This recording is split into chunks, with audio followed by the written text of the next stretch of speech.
ছোটবেলায় ক্রিকেট খেলতে গিয়ে হাত ভেঙে ফেলা ছেলেটি পরবর্তীতে বিশাল বিশাল সব ছক্কা হাঁকিয়ে বারবার গ্যালারির গ্লাস ভেঙেছেন। 22 গজে অনেকটা খ্যাপাটে ষাঁড়ের মতো ব্যাটিং করতে দেখা যেত তাকে। বলকে সীমানা ছাড়া করা ছিল তার বাঁ হাতের খেল। তিনি Faf du Plessis, the alone fighter of Protean cricket.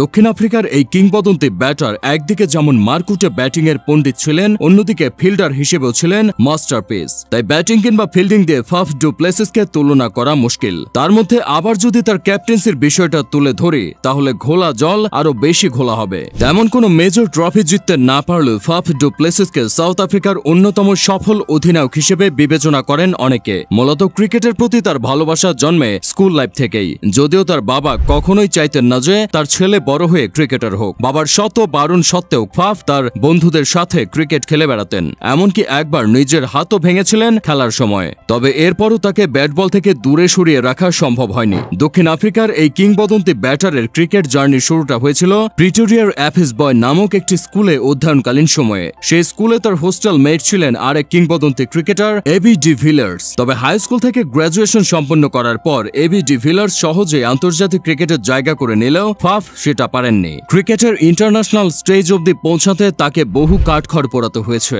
2006 সালে তিনি ইংল্যান্ডে উড়াল দেন সেখানকার স্থানীয় ক্রিকেট লিগে খেলার আশায়। পরবর্তী 2 বছর তিনি ম্যান্সফিল্ড ক্রিকেট ক্লাব ও টডমর্ডেন ক্রিকেট ক্লাব নামের দুটি আলাদা আলাদা দলের হয়ে মাঠে নামলেও তেমন একটা আলো ছড়াতে পারেননি। 2008 সালে ইংল্যান্ডের জনপ্রিয় ক্রিকেট দল নটিংহ্যামশায়ার ফাফকে তাদের হয়ে খেলার অফার করে। তবে তারা তাকে শর্ত দেয় যে সে কখনো দক্ষিণ আফ্রিকার ন্যাশনাল টিমের হয়ে খেলতে পারবে না। নটিংহ্যামশায়ারের সেই আবদারের রাজি না হয়ে ফাফ দক্ষিণ আফ্রিকায় ফিরে আসেন এবং নিজ দেশের ডোমেস্টিক লিগে খেলতে শুরু করেন। ডোমেস্টিক লিগে তার অনবদ্য পারফরম্যান্স সহজেই নজর কেড়ে নেয় দক্ষিণ আফ্রিকার জাতীয় দলের সিলেক্টরদের। অবশেষে 2011 সালের 11 জানুয়ারি সেই দিনটি আসে, যে দিনটির জন্য শৈশব থেকে অধীর আগ্রহে অপেক্ষা করেছিলেন ফাফ ডু প্লেসিস। সেদিন ইন্ডিয়ার বিপক্ষে ম্যাচ দিয়ে একদিনের আন্তর্জাতিক ক্রিকেটে অভিষেক হয় তার। সেই ম্যাচটিতে 60 রানের এক চমৎকার ইনিংস খেলে ক্রিকেট বিশ্বকে নিজের আগমনী বার্তার জানান দেন এই ড্যাশিং ব্যাটার।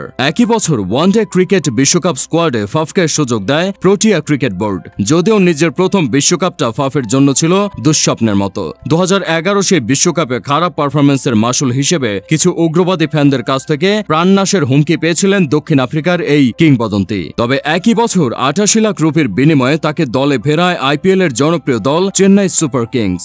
ধোনির দলের হয়ে পরের বছর আইপিএল এ মাত্র 13 ম্যাচে 398 রান করে সমালোচকদের মুখে তালা এঁটে দেন ফাফ ডু প্লেসিস।